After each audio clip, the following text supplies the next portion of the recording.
So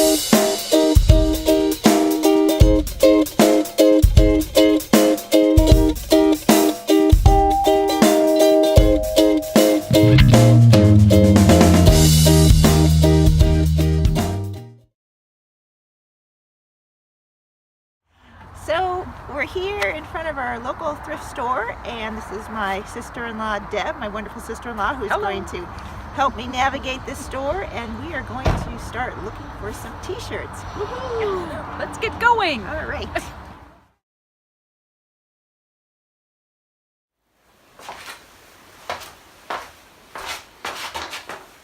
Okay, so we made it back from our thrift store shopping excursion, and as you can see, we have quite a bounty of t-shirts that we were able to find that matched the theme for the t-shirt quilts I'm planning on making. So our next step is I've already gone ahead and cut off the tags for the shirts, and now we need to wash them. And you know, one of the reasons, of course, you wash t-shirts is to make sure they don't shrink, but probably they've already been pre-shrunk. People have worn these before, but that's kind of the second reason you want to wash them too, is because people have worn them already, and you want to make sure they didn't just drop them off at Goodwill unwashed. So that's kind of an important step. So we're going to throw them in the dishwasher, throw them into the washing machine. I'm going to go ahead and add some detergent, and then we will wait for them to dry and get ready for our next step. In this little segment, I'm going to show you how to cut up your t-shirt and iron on the fusible backing as we get it ready to actually cut out the t-shirt square. So I obviously have one of my t-shirts, I've got my fusible backing, and I've got my iron that's warming up. So I also have a pair of scissors. So there's several ways you can cut open your t-shirt. Some people like to cut up the back and then, you know, cut off the sleeves.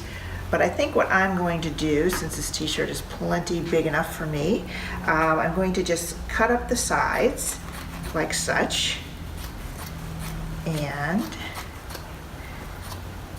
I'm going to just actually cut all the way up there, up the sleeve, and then I'm going to cut off the shoulder, cut open the shoulder on this side, and I'm going to do the same thing to the other side. I'm just cutting open the sides and cutting off the sleeve. And when you do a bunch of these, you'll get pretty quick at this step. Alright, almost got it done. I haven't actually ironed. I've washed my t-shirt, obviously you saw that in another little video, but I haven't ironed this t-shirt, and I'm going to iron it in just a second, even before I put the fusible facing on it. So got my t-shirt stuff that I'm not going to use. I'm going to put this aside for just a minute, and I'm going to cut off a piece of this fusible backing here. So each t-shirt needs about a half of a yard. So I'm actually going to turn this around because my numbers are upside down. It needs about a half of a yard. So, and that is about, let's see, yard 36, so about 18 inches. And I'm just going to cut off a piece so we have this all ready for when we need it. And then this is actually enough for two, so I'm going to cut it in half.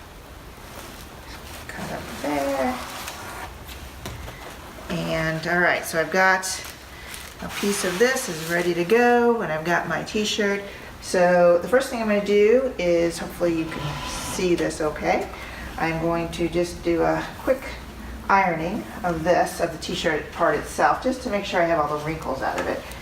And by the way, I just cleaned off my iron because it was pretty gooky.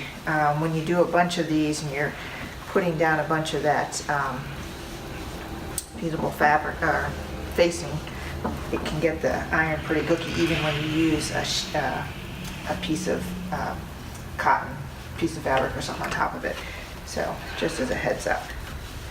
Anyway, and you want to be kind of careful. I'm doing this pretty fast because I don't want you to have to bear with me for a slow ironing job here. You really would, it's better to press and hold kind of like this when you're ironing, as opposed to, you know, back and forth, because you can easily stretch your t-shirt material. Now this is a pretty thick piece of t-shirt, but I have several of them that are much thinner and much stretchier, and that could really cause it to stretch out.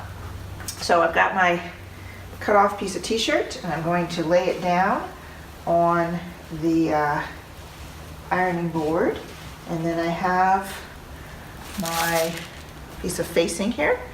And for those of you who've never used facing before, you'll notice that, you know, with this fusible stuff that you can iron on, one side is going to have a texture to it and the other side won't. And the texture part is the part you want to put up against the back of the t-shirt. That's the part that has the glue on it, that when you apply the heat from the iron will stick to your t-shirt. So you just want to put the facing down on your t-shirt, kind of like this.